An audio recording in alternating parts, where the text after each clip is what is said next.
The broadcast is now starting. All attendees are in listen-only mode.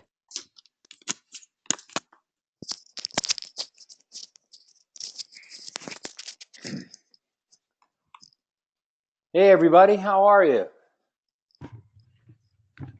Hey man. What's going on, Steve? It's 95 up here, Troy, which is about 20 degrees cooler than your house. That is not even fair. Steve came down and visited in Arizona, and he was here for a week, and the entire week it was unseasonably cool. And the day he leaves to go back up to Utah, all hell broke loose. It got really, really hot, really, really quick, and we're blaming him. Oh, man.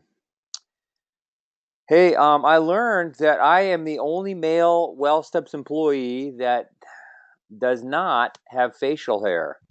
Now, I'm not excluding the females among us, but if you got facial hair, you probably don't want to talk about it. Guys tend to want to talk about it. I don't have any facial hair, and I probably can't have any facial hair. Steve's got facial hair. Ed, Kendall, Brian, Will, everybody's got facial hair but Troy. So, all right. It's all good. All right, let's go ahead and I think we got just about everybody on right now. So let's go ahead and get started. Let me show my screen. Steve, you're probably going to want to take the screen right off the top, aren't you? Whenever you want. Okay. Let's rock and roll, dude. Okay, everybody. Good to hear from everyone. We're going to do a little quiz today. We're going to do a little bit of cybersecurity work. So you can get out a piece of paper and you can write down which one of these things you're missing, if you're missing any of them at all. So we want to run through with everybody. Nobody's excluded from this. So very first thing, when you open up your laptop, is it password protected? Yes or no? If it's not, you've got to get one on there and write it down on a piece of paper. Today, password protect my laptop, so that if it's stolen, and somebody in this company is going to have a laptop stolen eventually. When it does, we're pretty locked down, pretty tight. So make sure there's a password on it.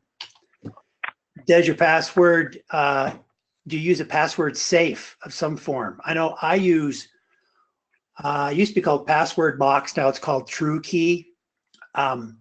It's actually a really, really super useful tool to keep all my passwords in. If you're not using one, I highly recommend that you do. And you need to make sure that it automatically logs you out. Mine is set off to log me out every 15 minutes or anytime I close my browser. Because sometimes at night when I'm done, I get up and go do something, I forget to close my browser, it's still open. This thing knocks me off in 15 minutes. Just in case I'm not here, somebody steals my laptop and my password box is open, I'm screwed. So double safety, keep it in a password box online. There's a lot of programs out there that do this, and make sure that it times out automatically. That's an important step. Here's another one. Have you backed up this week? Is there anything on your computer, if your computer blows up today, that you're going to miss? If there is, you need to back up this week. So I saw a family member's computer blow up last week, and all their passwords were on their local computer, and they were gone. So, you know, be warned. Strong passwords, you all know about that one. Characters, numbers, uppercase, lowercase, for everything, for just about everything. If it's low risk, I don't worry about it so much. But anything with any kind of financial data, any of your data on there. Okay, is your router firmware up to date? So we've talked about this before. Troy has a couple of links, and he's going to email those out to everybody. One is how to update the firmware on your router, regardless of the type of router you have. There was a big article I read last week on a big hack that was happening to Netgear routers.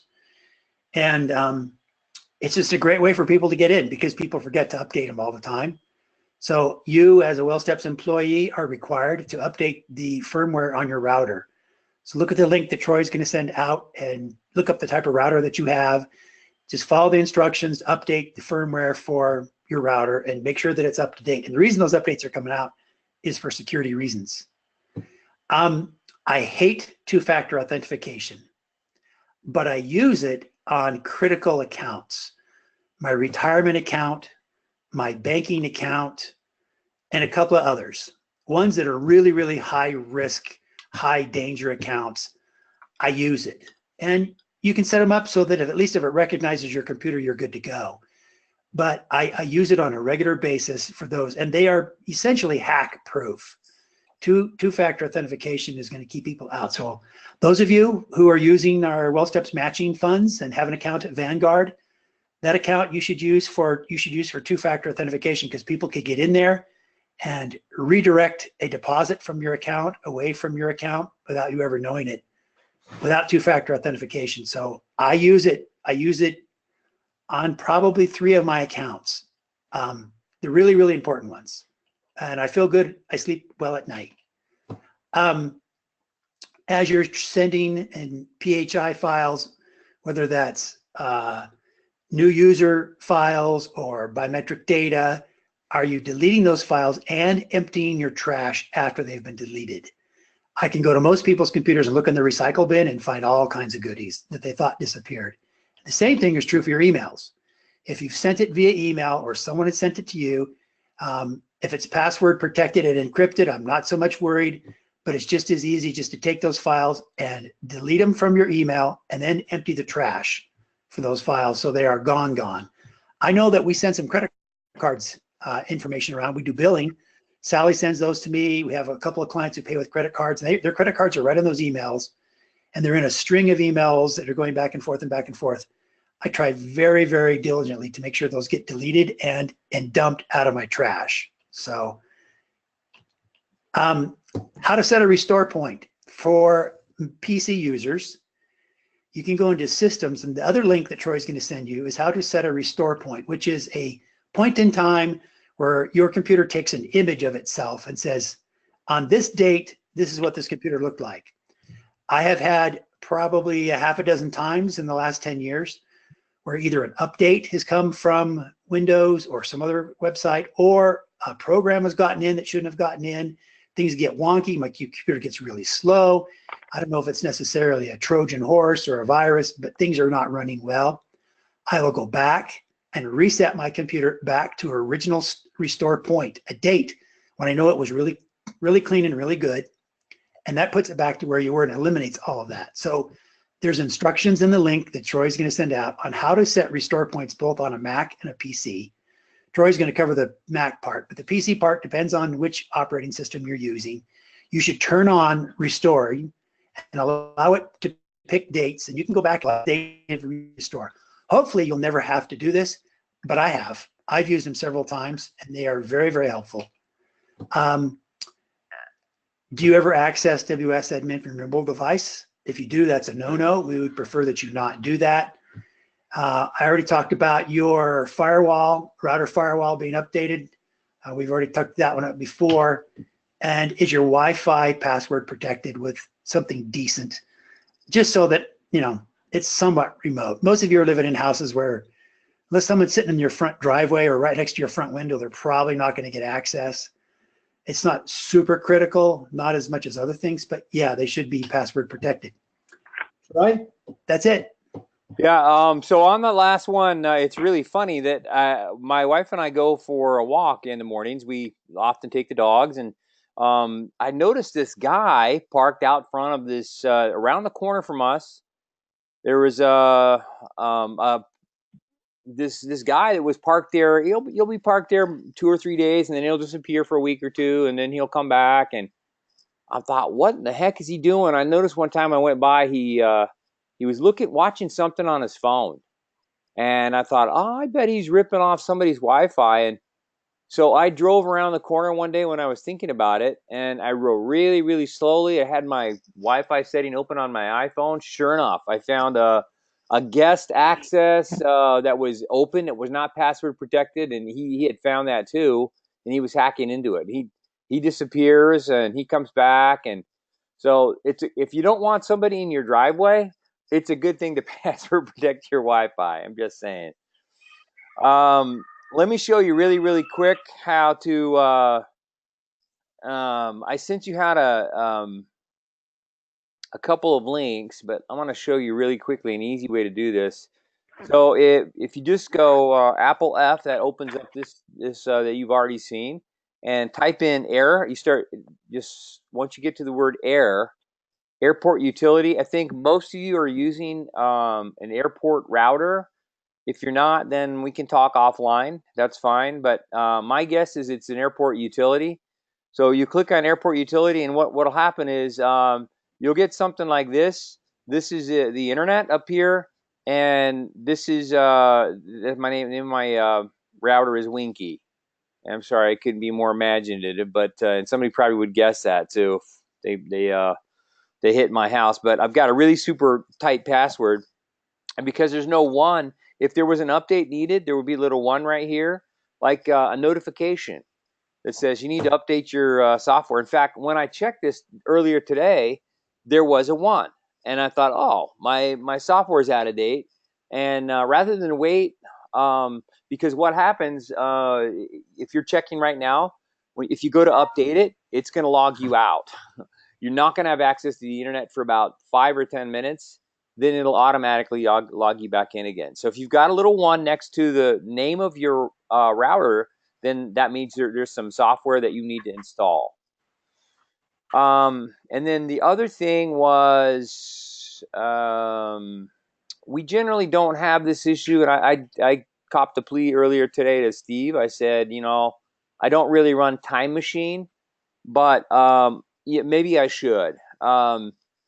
We don't have a necessity to uninstall things generally, but occasionally there is an issue, and they're mostly related to rollouts of automatic updates on your operating system, your Mac system, and they come with all kinds of weird names like Sierra and Captain and El Capitan and stuff like that. I can't ever keep up with them, but there was some issues a while back with one of the updates that came out. There were some issues with email and some other things they're really, really dramatic. And so while you waited for Apple to sort that out, you could have rolled back. And the way to do that's really easy if you run Time Machine. And here are the directions. And again, I'll handle questions offline. But if you run Time Machine, it's super, super simple. And the directions are really easy to follow. So that's all I have on that. I think then let's go ahead and transfer to Jenny. Jenny, do you want you want the screen, but do you want me to? Well, no, you're gonna have the screen. So yes, please. Yeah. And while I am getting this set up here, I just want to make a little plug for the ops manual. Section 22, I believe, is our security section, and Isabel does a phenomenal job of keeping that up to date. She actually already has the steps for updating your router firmware for in there. So please, if you ever have security questions, that's a great place to go. She does just again a great job keeping that up to date, and I'm sure she will be adding a couple of these things that you went over today, Steve. Okay, so who is ready for a little bit of fun? So one of I think my favorite things that I get to do with kind of the new position that I'm in is I get to go through the suggestion box. And this is my first time doing it. We had really, really great suggestions there. So before we get into the details and the winners, I just wanted to give a huge shout out to everybody that added submissions there. And I know that there are a lot of people that send them via email. Maybe they don't make it to the box, but we could not improve and build and have the enhancements that we do without the suggestions. So just huge props to everybody there. We had submissions from everything ranging from recipes to having multiple locations in the emailer, being able to view rewards items without downloads. I mean, you name it, there was a suggestion there. So all of our tools, all of our things that we do, client-facing, user-facing, admin-facing, it's really awesome. So I thoroughly enjoy it, and please, please, please keep them coming. Any submissions that were made June 1st or beyond will be reviewed in December when we go through it again. So as you know, We will be writing a lot of tickets to have these enhancements added to the system. Please bear with us. It will, of course, take some time since we had over 30, and most of them are being implemented. So with that, let's go ahead and jump in. We actually have two $50 gift card winners. So there was, again, a tie for second and third. The suggestion was to create a way to preview a campaign without having to schedule it in a test company, which obviously that helps us as guides, but really it helps our users as well, because that ensures that we are testing the campaigns and we are reviewing them before our clients see them, which is just beneficial for everybody. And then also, this other person had the same person had the suggestion to have some form of a notification for share in our new social tool. So you guys can probably guess, at least on the ops team, that person was Allie. So woohoo, congratulations. You will have a $50 gift card coming your way. Nice job on that. And then our second $50 gift card winner submitted enhancements for our calendar, which is awesome because I know a lot of our accounts are using this more frequently, especially the event scheduler, signing up for different things to participate in. So the enhancements were to have a direct link in one way or another to the activity or the event so that you can email it out and invite people to sign up for the event, or if it's location specific, blast it out in an email. And then also to have the ability to copy an event that's going to be repeating, which is huge. If anybody has ever scheduled, let's say, a biometric on-site event that's 5 days long and you've got 15-minute appointments, you know how important this is and how huge of an update that this will be. It will save a lot of time and make our jobs as guides and resellers a lot more efficient and be able to do this. So in addition to the calendar submissions, this person also made a big push for the updates for our registration process that has already been done. If you don't remember, that will allow our users to register with their company username or the email address that we have on file. So as you can see, major ramifications and benefits for the end user, and it makes us more efficient. It makes our coordinators and brokers happy, so it's a win-win. So our second $50 gift card winner is Kelsey Kessler. Yay! Yay! Yay! Congratulations. All right, and we have one more person, and this is for our kind of first place suggestion, the $100 gift card. The submission was to have the option, well, let me back up a little bit. So there were a lot of submissions from this user, a lot of really good ones, but the submission that we are giving the incentive for, it has a lot of impact on our sales, and it was chosen specifically for its relationship to the end users and actually moving that needle and changing behaviors, because that's what we do. That's what our goal is. And we send a lot of emails and we go to a lot of meetings, but we really are here to change behavior and help people improve. So without further ado, the suggestion was to change our campaign review committee to a campaign testing committee, which means we are going to have 3 or 4 guides that every year throughout a quarterly cycle, they will review every single one of our behavior change campaigns. So they're going to check links, they're going to check accuracy, make sure all of our resources are up to date, videos are spot on, emails are good to go. So this is huge. That's a really big one. And then the other suggestion that was kind of a paramount one was to update the look on our aggregate report. So we are doing a lot of design work right now. We've got a great design team, and we are going to get them working on this shortly. So drum roll, please. Our first place winner is Carly. Yay! So woohoo, congratulations. And again, there were awesome suggestions there. Keep them coming. Thank you for everything that you've done. If you had any follow-up emails and things, I'll be reaching out to you and making sure we get everything taken care of. Okay, so now that the really fun stuff's over, let's go back to working and look at a couple different things. One The more, one first more thing that I have, thing, Jenny, on the just on the fun stuff. I don't want to get out the fun stuff too quick. Those maybe you don't know Carly, Allie, or Kelsey. Maybe I think you have won awards in the past, but you just contacts Allie and let her know how you want that money. That's the way you get your money. So just FYI. Sorry, Jenny. no, that's a very important piece of information. I'm sure they would all agree. All right, so the other thing that is brand new that I want to show everybody, this has been a long time coming. It's been requested for a while. So we now have the ability, when you schedule a team-based campaign, you will have the option to allow team members to view their team members. So this is what it looks like as a user. As you can see, this is my test company. We're doing Sugar Busters, and I'm just in this team room right here. If you click on team members, it does a nice little pop-up here where you can see each of your team members, and it has their contact information as well. So again, this is done in managed companies. The ops team has already seen how to do this. It is an optional item. You do not have to do this. I know there are some companies that will not, but I think the majority of companies will want to use this moving forward. So it's a great enhancement. Yeah, props to IT for making it happen. Any questions on those two things?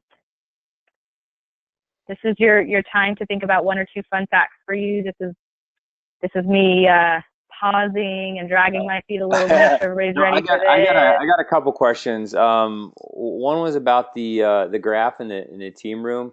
Do we know where that is in terms of updating that graph? Jenny, have you talked to Will at all? Or okay.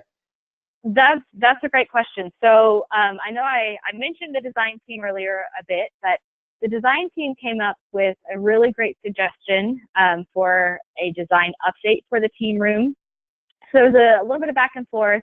We actually met with Brian to talk about a couple things, logistically, how to make things happen.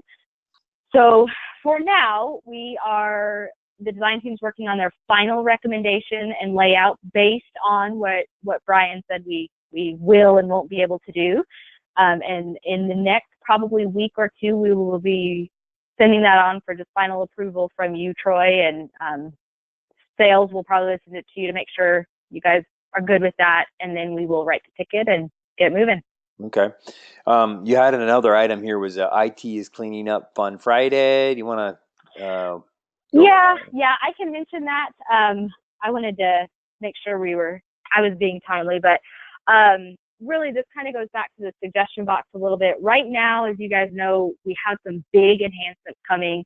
The team room is one of them. The badges, the peer and individual challenges are kind of the next big item on our list to do. So although it doesn't feel like we have a lot of major updates happening from day to day, IT is doing a ton of work behind the scenes to clean up code, tighten our pages, make sure everything is as it should be, so that when we are ready to push those big enhancements forward, we'll be good to go. So we are moving forward and chugging forward, even though there's not a whole lot to go over for updates today. That's actually awesome because, I mean, for the longest time, and I'm talking about since we started this company, I don't remember a time when IT was down to bits and pieces and I'm not saying they're at the bottom of the barrel, but there certainly is a lot for them to do. But that's great. I mean, that just speaks volumes for us and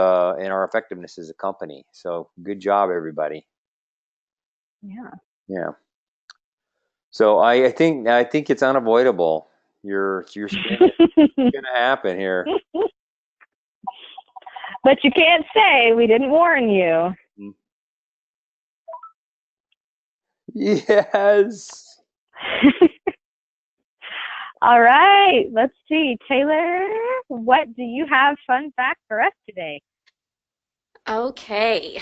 I guess one fun fact, I've moved 14 times in my life, and 8 of which were in the last 4 years that I've been married.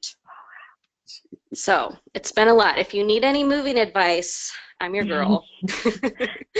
And then I guess the next one would be my husband and I love the movie Diners, Drive-Ins, and Dives. If any of you heard of that on the Food Network. Yeah. Anyway, we try to hit one every time we go to a new state. So that's kind of like our usual detour spot that we like to do.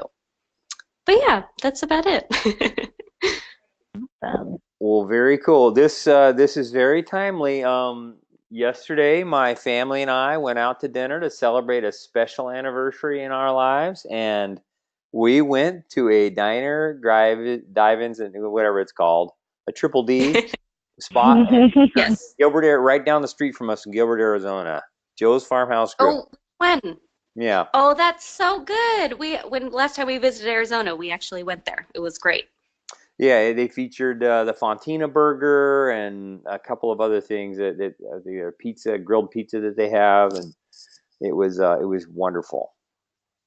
Good. Yeah, it's very good. Well, awesome. Anybody have anything else for the good of the order? Congrats to Ed and Kendall. They're bringing in some good accounts. Ed's got 2 just this week, and Ed has reached both of his quarterly goals this quarter. Kendall's really, really close. So we're getting some new accounts coming along. And Jenny, you guys have been great about assigning these out and getting these groups up and running. So thank you all. Absolutely. And I don't mean to hurt anyone's feelings, but they have Well Steps lunch in Utah because everybody's in Utah and they're close, and you all know that. That's no secret. I'm going to be up there on August 2nd in Utah, and I asked really, really early for a time. I even specified a location that we could get together and have lunch. And I invited Ryan, and he's actually going to come.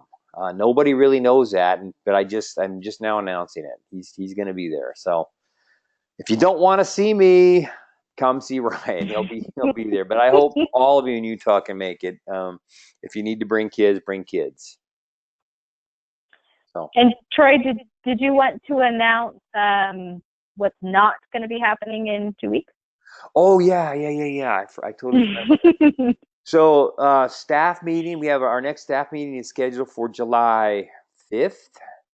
And we decided because of its proximity to July 4th and given it's the summer and everything like that, unless there's major objections, we will not have regularly scheduled staff meeting on July 5th. We'll cancel that one. We'll just go ahead and communicate by email, and we'll resume our meetings on the third week. In the interim, if there is anything that we need to talk about from leadership correlation perspective, we could save it and do that on the third Thursday in July, Jenny. So there you go. Cancel staff meeting. I'm begging you. That's funny. Oh, bearded one. All right. All right. Well, with that said, let's go ahead and adjourn, and we'll see you all very soon. Yeah.